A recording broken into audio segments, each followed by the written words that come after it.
मथुरा काशी और संभल विवाद को आपसी सहमति से सुलझाया जाएगा। अब यह सबसे बड़ा सवाल है, क्या आपसी सहमति बन पाएगी दोनों ही पक्षों की। स्टूडियो में रोज की तरह दो खास मेहमान हमारे साथ मौजूद हैं। अजीत द्विवेदी जी और सज्जन कुमार जी हमारे साथ मौजूद हैं। बहुत स्वागत है आप दोनों का। अजीत जी, जो खबर आज अपने दर्शकों को हम बता रहे हैं, कितनी अहम है? क्या आपसी बातचीत से रास्ता निकाला जा सकता है? देखिए, कायदे से तो यही होना चाहिए कि आपस में बैठ करके बातचीत करके और ये मामला सुलझा लें, लेकिन हम लोग सब जानते हैं कि अयोध्या का विवाद कितना लंबा चला। 1949 में वहाँ मूर्ति प्रकट होने के बाद से जो विवाद हुए और फिर 1987 में ताला खुलने के बाद जो कानूनी प्रक्रिया चली, इतनी लंबी लड़ाई हुई। हाई कोर्ट ने एक फैसला दिया, फिर उस फैसले को चैलेंज किया गया, सुप्रीम कोर्ट ने फैसला दिया, तब जाकर के मंदिर का निर्माण हुआ। ये ऐसा भावनात्मक मामला है, धार्मिक और संवेदनशील मामला है कि कोई भी पक्ष यहाँ ये नहीं चाहता। देखिए, चाहे हिंदू पक्ष हो या मुस्लिम पक्ष हो, कोई आदमी जाकर के वहाँ कोई अपनी जमीन कंसीड नहीं करना चाहेगा। आप पहली नज़र में ये देखें तो एकदम दावा है कि ये हिंदू मंदिर है और पहले से है। चाहे काशी विश्वनाथ मंदिर की दीवार पर ज्ञानवापी मस्जिद बनने का मामला हो या मथुरा बांके बिहारी वृंदावन में कृष्ण जन्मभूमि के बगल में शाही ईदगाह बनने का मामला हो, ये सब मंदिर पहले से हैं। कृष्ण और वहाँ शिव, काशी विश्वनाथ में शिव मंदिर पहले से है, उसके बाद मस्जिद बना है। इसके बावजूद कोई भी मुस्लिम पक्ष का नेता या धर्म गुरु ये नहीं चाहेगा कि वो कोई ऐसी आपसी सहमति बनाए जहाँ उसका फेस खराब हो, उसके समाज में लोग ये समझे कि तुमने सरेंडर करके छोड़ दी जमीन, हिंदुओं के सामने तुमने सरेंडर कर दिया। ये नहीं चाहेंगे। अगर वो चाहें तो उनकी भी ऊर्जा बचेगी, देश की भी ऊर्जा बचेगी, समाज के भीतर जो विद्वेष फैलने की आशंका रहती है वो सब समाप्त होगा। लेकिन वो लोग नहीं चाहेंगे, वो इस मामले को ले जाना चाहेंगे कि कोर्ट से ही मामला निपटे। हिंदू पक्ष तो तैयारी है और हिंदू पक्ष के जो दावे हैं उसको हिस्टोरियन उसको प्रूव कर रहे हैं, आर्कियोलॉजिकल सर्वे ऑफ इंडिया उसको प्रूव कर रहा है। जो लोक कथाएं, मिथक, तमाम चीजें जो प्रचलित हैं हजारों सालों से, उससे प्रमाणित है कि वृंदावन कृष्ण जन्मभूमि है और काशी विश्वनाथ में वो धरती का सबसे प्राचीन शहर है और उसके बारे में ऐसी मान्यता है कि शंकर भगवान के त्रिशूल पर टिका हुआ शहर है। वहां उन शंकर भगवान की मंदिर जहां है उसके दीवार पर ज्ञानवापी मस्जिद का बनना, ये अपने आप में किसी को ये गले नहीं उतरने वाली बात है कि ये पहले आप हैं और बाद में मंदिर बना हुआ है। हाँ। आपने बनाया मंदिर, वहां मंदिर के ऊपर मस्जिद जाकर के। तो ये कायदे से बात अगर सुलझाना चाहे तो मुस्लिम पक्ष इन दोनों को छोड़ सकता है।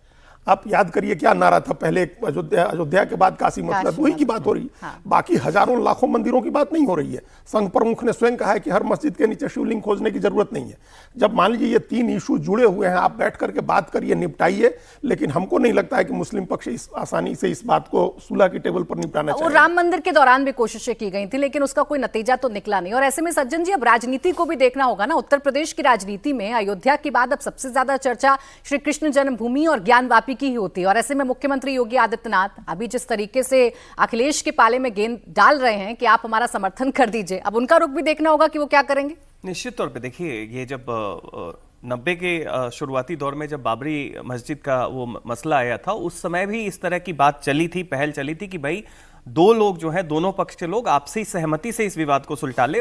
नरसिम्हा राव जी से पहले चंद्रशेखर थे, उन्होंने तो इनिशिएटिव लिया था कि दोनों पक्ष के जो धर्म से जुड़े हुए लोग हैं वो आए, समाज से जुड़े हुए लोग आए। लेकिन उस समय देखिए, उस समय एक तो जो प्रोफेशनल हिस्टोरियंस थे उनकी एक मार्क्सिस्ट प्रतिबद्धता थी, उन लोगों ने मुहिम आगे किया। सेकुलरिज्म के नाम पे तमाम पार्टियां आ गई कि नहीं, ऐसा कैसे हो सकता है कि इसमें मुस्लिम पक्ष जो है ये तो हिंदुत्व की जीत हो जाएगी, इस तरीके से कहा गया। आज के दौर में जब आप देखिए तो सीधी सी बात है कि हर मस्जिद पे दावा नहीं किया जा रहा है। कुछ एक मस्जिद है, काशी है, मथुरा है, उसके अलावे दो चार और हो सकते हैं। इस पे निश्चित तौर पे मुस्लिम समाज में ये आत्मबोध होना चाहिए कि आप ओवैसी साहब और समाजवादी पार्टी के अखिलेश यादव हो या कोई भी हो, जो अपने मुस्लिम वोट बैंक को साधने को ध्यान में रख के हमेशा कोई भी किसी भी चीज को तौलते हैं, उनको छोड़ के करें। लेकिन जैसा अजीत जी ने कहा, ये पहल जो है सफल इसलिए नहीं होने वाली है कि अंत में आप देखेंगे अखिलेश यादव यहां पे मुस्लिम समाज का हित साधते हुए नजर आएंगे और वो कंपीट किससे करेंगे? ओवैसी से। नहीं, आजकल तो हिंदू बन रहे हैं ना, आजकल तो सनातनियों का दर्द उनको दिख रहा है।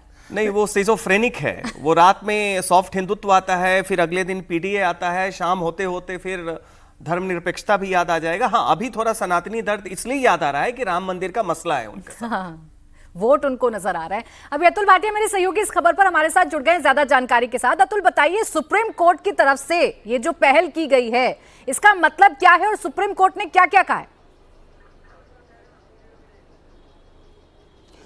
देखिए प्राची, सुप्रीम कोर्ट के क्योंकि जो चीफ जस्टिस हैं सूर्यकांत, उन्होंने ये पूरा लोक अदालत में केसेस भेजे हैं, क्योंकि कल बनारस में इस पूरे मामले पर लोक अदालत लगेगी, उस पर ज्ञानवापी मामले पर सुनवाई होगी। और इसके अलावा चाहे वो ज्ञानवापी हो, संभल का हरिहर मंदिर हो, या फिर मथुरा में श्री कृष्ण जन्मभूमि, क्योंकि 21, 22 और 23 अगस्त को सुप्रीम कोर्ट के अंदर विशेष लोक अदालत लगनी है। और सुप्रीम कोर्ट ने कहीं ना कहीं अपने ऐतिहासिक जो ऑर्डर है इसके अंदर यह कहा है कि हिंदू मुस्लिम पक्ष दोनों जाए, वहां पर बातचीत करें। और अगर, क्योंकि काफी विवादास्पद मुद्दे हैं, काफी लंबे समय से सुप्रीम कोर्ट के अंदर लंबित ये मामले हैं, और काफी लंबे समय से इन मामलों के अंदर सुप्रीम कोर्ट में सुनवाई चल रही है, तो सुप्रीम कोर्ट ये चाहता है, सीजेआई सूर्यकांत ये चाहते हैं कि आखिर जो विशेष लोक अदालत है उसके अंदर दोनों पक्ष बैठे, बातचीत करें, सोल्यूशन निकाले कि आखिर इसका सोल्यूशन क्या हो सकता है। लेकिन जो भी पक्षकार हैं, जो भी ये केसेस लड़ रहे हैं, उन लोगों से हमारी बात हुई, कहीं ना कहीं उनको लगता है कि क्योंकि सुप्रीम कोर्ट में पूरा मामला चल रहा है, इलाहाबाद हाईकोर्ट के अंदर जो कई मामले हैं वो अभी लंबित है, तो लगता नहीं है कि ऐसा कि कोई रास्ता निकल पाएगा। लेकिन सुप्रीम कोर्ट की जो पहल है कि सभी पक्ष, वो हिंदू पक्ष हो, मुस्लिम पक्ष हो, जिनकी भी याचिकाएं लगी हैं, वो साथ साथ बैठे और जो विशेष लोक अदालत है उसमें अपनी बातें रखें, दोनों पक्ष अपनी बातें रखें, खुलकर रखें, और जो भी उनको जो भी सोल्यूशन हो सकता है उसको मिलजुल कर आगे आए। तो अब क्योंकि जब विशेष लोक अदालत बैठेगी, उसके बाद ये देखना होगा कि दोनों पक्ष आखिर किस तरीके से अपनी बातचीत आगे रखते हैं। अतुल, देखिए पहल तो यही है कि दोनों पक्ष आपसी सहमति से कोई हल निकाल सके, लेकिन आपसी सहमति बनेगी या नहीं बनेगी, इसी पर सभी की निगाहें। शुक्रिया आपका अतुल तमाम जानकारी के लिए।